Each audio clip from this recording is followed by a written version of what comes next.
Hey y'all, Zelda here.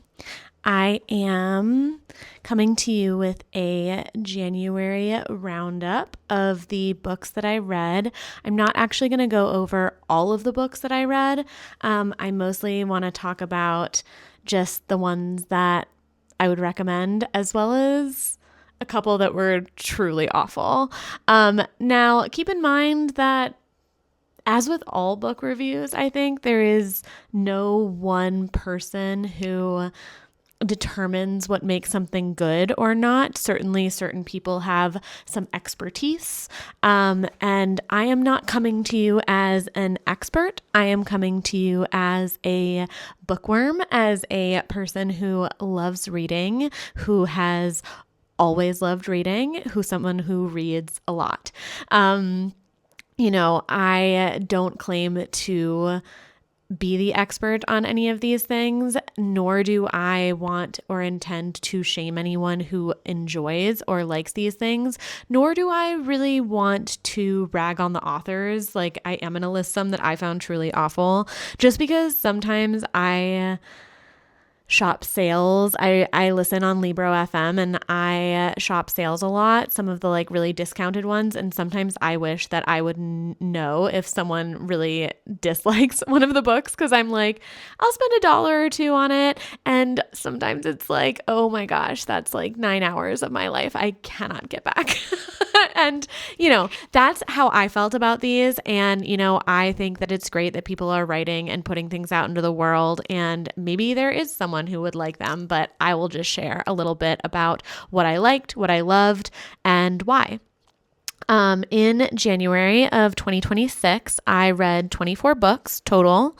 I'm going to tell you about the 5-star, the 4-star, and the truly awfuls. The ones that I'm not listing were the kind of like, they were okay. Some of them were even kind of good. I'm not really listing any of the 2s and 3s at all. And some of them, like, I would read them again. One of those included Single Player, which was a cute romance. Like, I would read it. I wouldn't reread it, but I would, if I hadn't read it, not be upset to read it again. I just don't really want to talk about it. So that's why I'm doing it this way with however many books I read. I don't want to talk about a million of them and, your brain comes out of your ears or something, you get bored. So I'm just going to tell you about my faves. So here we go. I'm going to start with my favorites. There were a couple truly excellent books that I read this month that I loved. I actually am kind of a choosy 5-star. I feel like for me, I am absolutely like, not that all reviewers aren't subjective, but like, I don't have like a perfect criteria. I feel like 5-star is like, for me, a feeling. Like, I read it and I'm like, no notes. And if that is the feeling that I have, I give it 5 stars. Even if there's something that like isn't perfect, it doesn't always mean that I think it is perfect in every single way, but that is the feeling. It's a 5-star feeling. Okay.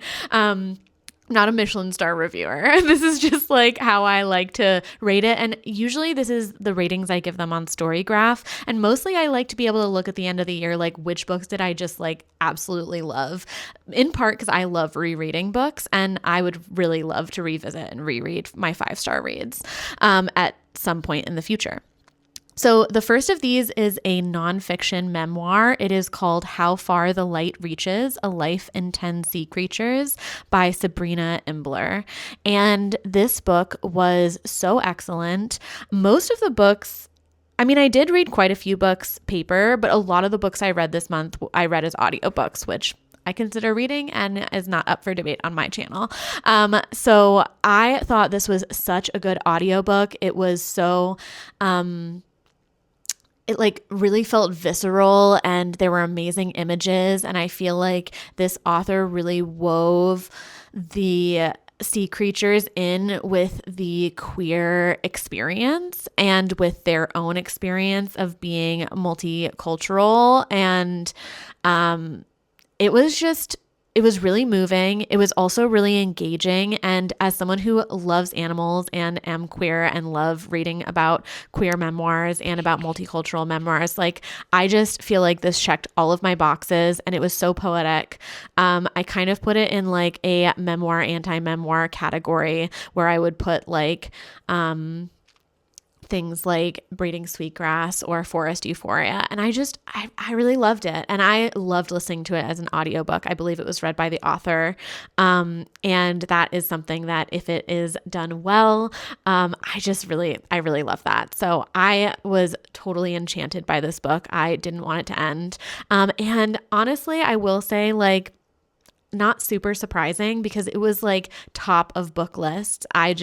With my own demand avoidance, sometimes I need to wait a little bit of time before actually reading those books that are on the top book list. I'm like, everyone else is reading it. I don't feel like it. So, with this book, I think probably you've seen other people recommend it, but I would love to add my recommendation to the pile. It is so lovely. And I just think it was really thought-provoking, and I've thought about some of the animals in the book afterwards, and I just feel like it also kind of inspired me as someone who loves to create and write and reflect on myself. I feel like it really stimulated that, so I loved that book. I would definitely read it again. The other one of them was 5-star, and one of them I think I marked as 4.25 stars, and it's a duology. So the one that I marked as 5 stars was the second book in the duology. It is The Antlered King by Marianne Gordon. It is the sequel to The Gilded Crown, which I also read last month. I read both of them. I read them. I was involved. I read the first one, then I read the second one right after. I really did love it. I think the second one I rated as 5 stars because, like I said, it had that feeling, and I just feel like there is a certain type of experience that I have with like a complex fantasy world where it ends in exactly the way that it needed to. Like, it is the right ending. And I really feel like this book had that. It was something that I felt like a sense of rightness about it, and it's something that occurred to me, and I tend to have quite good pattern recognition and have read 100 plus books a year for a lot of my life. And so I will say, like, I'm not often like caught off guard by endings, but sometimes there is a sense of like, oh, it would be really good if they decided to do that, but I don't know if they will. Like, it's not like foreshadowing it necessarily. It's just like it occurs to me as like an organic ending, and then they do it, and it's such a like yummy, satisfying feeling when that happens that a lot of times those books end up being 5 stars for me. It just like feels good and right. I will say that the first book, maybe this is why I might have marked it as 4.25 stars. The first one in the duology, The Gilded Crown, is that the first one was marked as a romance. And although there is a strong romance that happens in the book, there are romantic qualities, I think it was mislabeled as a romance category because for me, a romance, unless it explicitly states it, does have a bit of like happy ending quality to it. Not necessarily a like stereotypical or trope happy ending, but it does have some sort of like, for me, a romance book, and this is totally open for debate. That's why I say for me, a romance book in terms of the genre means that the romance is the like foregrounded part of the relationship, and lots of other things happen, lots of plots. Sometimes even another one is like evenly tied. But in order for the romance to happen, I feel like that needs to be really like honored and foregrounded throughout the book, and ideally throughout the sequel if it's going to happen. And I really don't feel like that happened. I feel like there was a lot of romantic tension, even like attraction tension, and there was some like actual like, I don't want to give it away because I hope that you enjoy it and read it, and I certainly did. But I feel like maybe some of my dissatisfaction was like, I don't feel like it was a romance. It's kind of like, I think us romance lovers, because I truly do love romance and think it is an amazing genre in so many ways, and it is not the only genre I enjoy. Like, I like romantasy, I like romance, but I also really like other like contemporary fiction and like hybrid forms and poetry and memoir. And I think like all of them have, and sci-fi, like I think they all have their values, but I think that romance is not just like a side dish to me. It's like it deserves its space. And I think that I went into it expecting that, and that might be like the 0.75 stars that I deducted was a little like, oh, that is a thing that happened.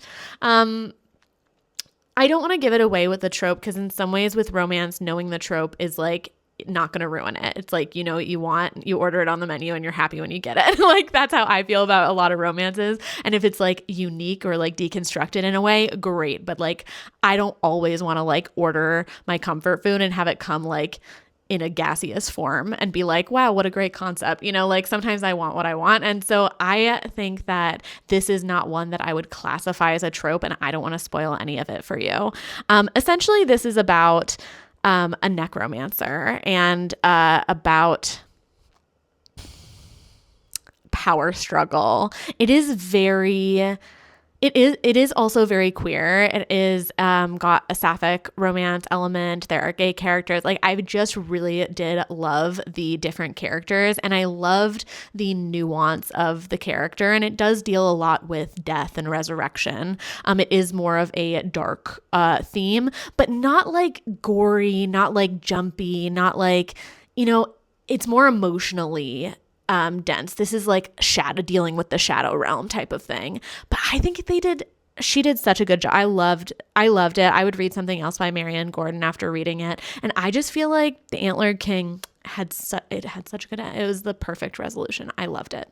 So yeah, those were my 5 stars, those 2 books. And as a tag on The Gilded Crown, I don't think you should read The Antlered. It's very much like, it kind of is very much a sequel.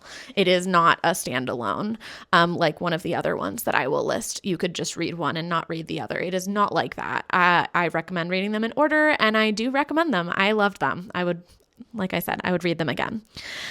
Okay, now on to my 4 stars. These are like, I love them, but they're not my favorites. I probably would reread them if I was like on a plane and it's the only thing I had downloaded on my phone, or like had a copy that I found, or in like a while. You know, usually I give rereads a while anyway. I don't reread them like immediately after, but I have some books that I love so much, like I can read them every year. But yeah, these ones I don't know that I would reread, but I would read other things by the author. Like 4 star is like, that was a good experience. That was memorable. I don't know that I would like run out to recommend it right away to anyone in particular, but I would definitely pick up another book by the author. And 2 of the books that fell into this category, these are romance. They're kind of like, I guess they're fantasy, but they're kind of like mythic romance, but not rooted in any one specific myth. They are by these 2, I read both of them last month, was by Alexandria Warwick, and one is The North Wind and one is The West Wind. And she also wrote 2 others. So there's The South Wind and the East Wind. Like, which directions did I say? The South Wind and the East Wind she also wrote.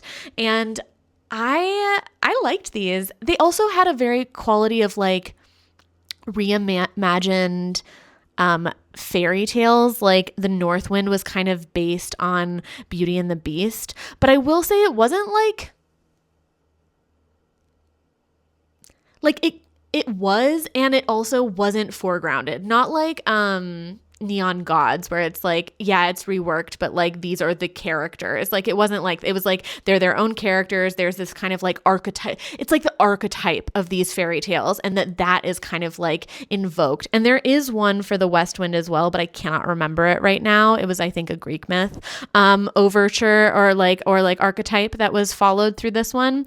But both of them were great. They had really complex characters that I liked. That is something that I feel like is really important to me. I think one of the reasons I love romance so much is that because the relationships, both the relationship with self and other, are often so foregrounded, that you really get a like feel for the character that you don't always get in other types of books. And in my favorite other types of books, you do kind of get this because I love this. I'm like, I could just have that, but I also kind of need that in other things. And it doesn't have to be romance. Sometimes it's like just really good relationships that are in the book. But anyway, I really liked the character development. I thought it was really good. I will say that they have spicy scenes, but are not like romantasy, like hot and heavy spicy. They have like one sex scene or something per book or something, like, you know, kind of like that. It's not like that. in terms of something like ACOTAR or like, you know, like things where it's like really woven in and there's many scenes for it. And I know some people like they look for it. And sometimes I like that too. You know, that's something that I enjoy. But yeah, these were not necessarily that. They had really good world building.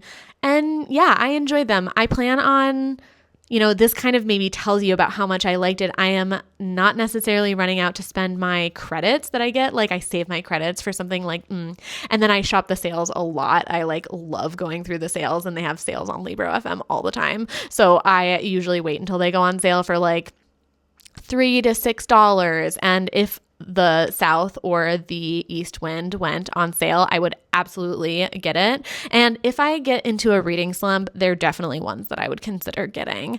And if you watch this and you really loved the South or the East Wind and are like, oh my gosh, you read those two, but like wait for the other, tell me in the comments, because I will definitely hop to it if people had that experience of it. But yeah, I loved them. They were good. And they felt satisfying and engaging, and I listened to them like pretty much straight when I listened to them. So that's how I can tell that I really enjoyed it. I will say, I don't want to spoil it, but like they have like a romance style afterword in both of them. And I just am like, I didn't love it. It was kind of long. I don't need the afterword to be super long. Like it's cute and I love the characters, but like I don't need to hear that much about like after the story is over, like the epilogue. And so I feel like that was like a little like, it happened in both of them. And I was like, oh, they're doing a thing, but like a little kitschy. So that was not my favorite part, but the rest of it really good.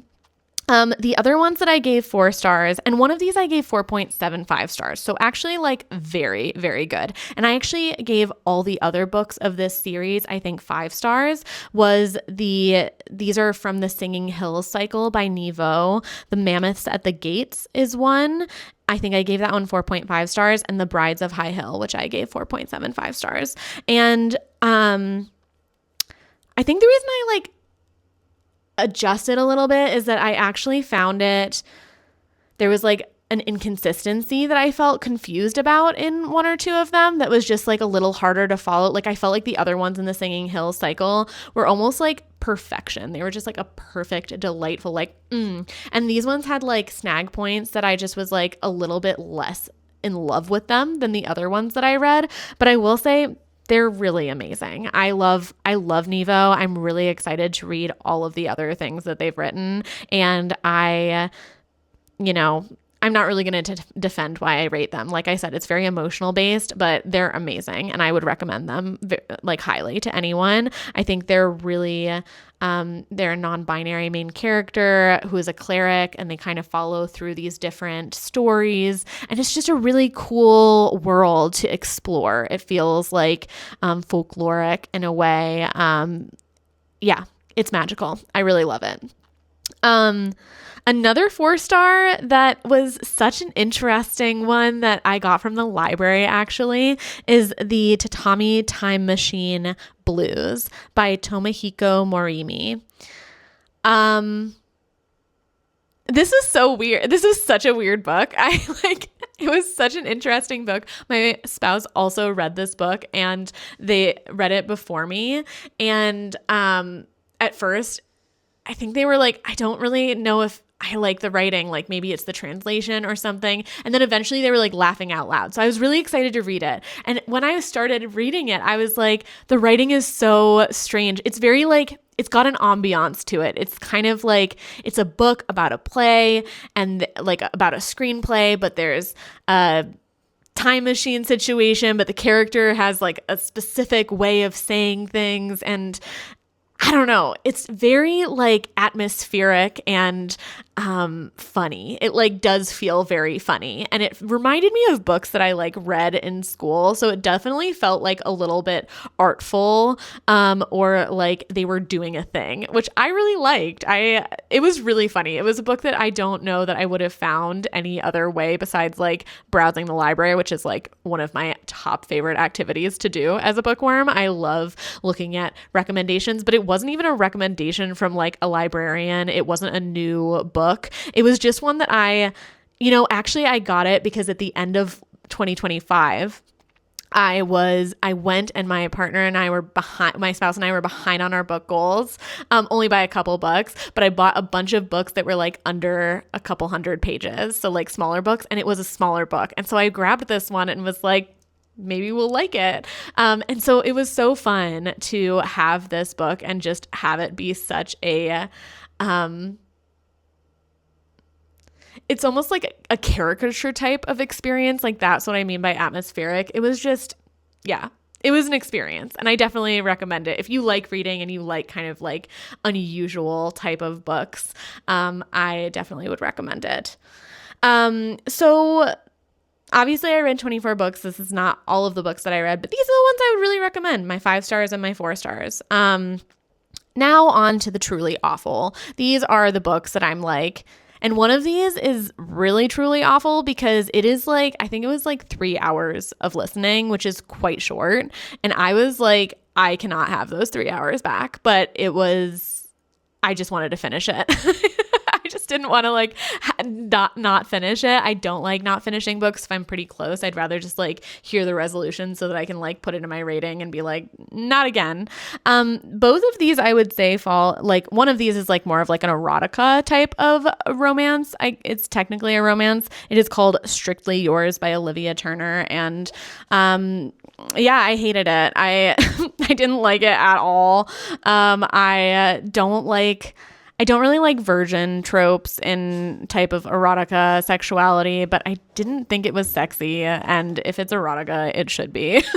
So I didn't like it. I also thought that it wasn't exciting. Like there was a lot of in between. Like if it's short and it's erotic, I feel like the sex should be sexy. And that's my main critique of this one. I didn't like it. It was also like a billionaire type of, it's just like not my vibe. I don't know why I got it. I think it was like either on the free romance day on Libro FM or it was like under $1, but sometimes I just go and get like 20 books for under $1 each. And so it was just one of those ones that like I took a shot and I just would not recommend. So that's that.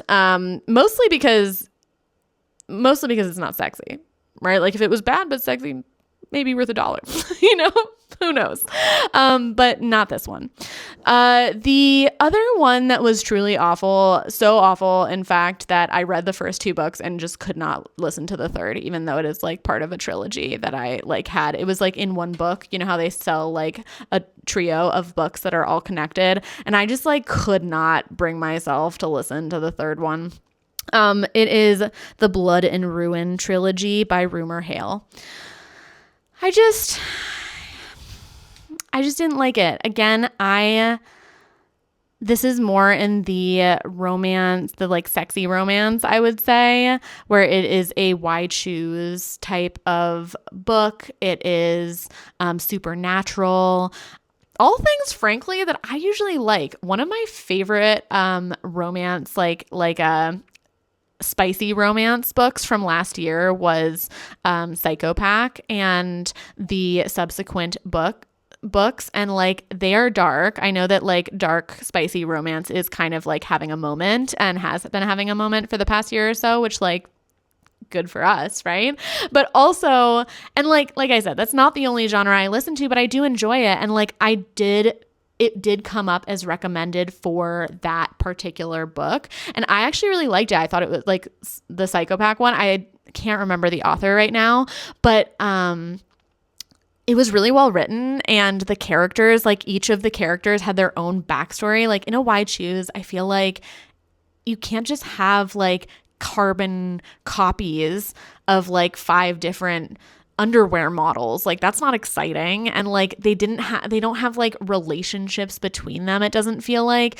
And I don't know, in this one it's like I think that she tried to have a bit of a backstory, but they all ended up feeling like really similar, really two-dimensional, like really flat characters.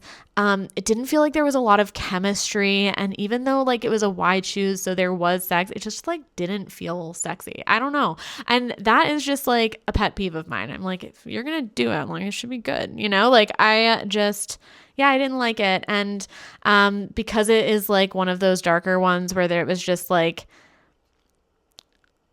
heavy, like violence, I just was like, I don't want any more, because that's not necessarily my thing. I don't love body gore. Body horror is not like my favorite thing. But I will say that in those dark books, I feel like the better the more gruesome the torture scenes are, the better the sex is. Like the viscerality goes both ways or something. And Psychopath was definitely that way. It was like so visceral and kind of disturbing, but then like the sex was really good. And so I feel like there's this like both and, but anyways, so that's my no thank you. I didn't like it at all. I don't think I'm going to read the third one ever, honestly. I just am like, no. I paused because I was like, I need a break from that. And now I'm just like, I don't think I can go back. I don't like it. I kind of saw that there was something coming on it. It felt very predictable, very flat, like I said, and very like unexciting in the sensuality, sexuality parts. And the characters felt flat, which, like I said earlier, that's like the point of romance for me. So those are my books, the ones that I recommend and the ones that I do not for January of 2026. My goal is to do it in February too. So yeah, I thank you if you have made it to the end. If there are any books that, based on what I liked, you would recommend, I love to hear it. I love the book recommendations. I read a lot. So like I said, and if there is anything that you want to see my thoughts on, if I have read it, you want like a longer review, I'd be happy to try and do something like that too. Anyway, thanks for watching. Bye for now.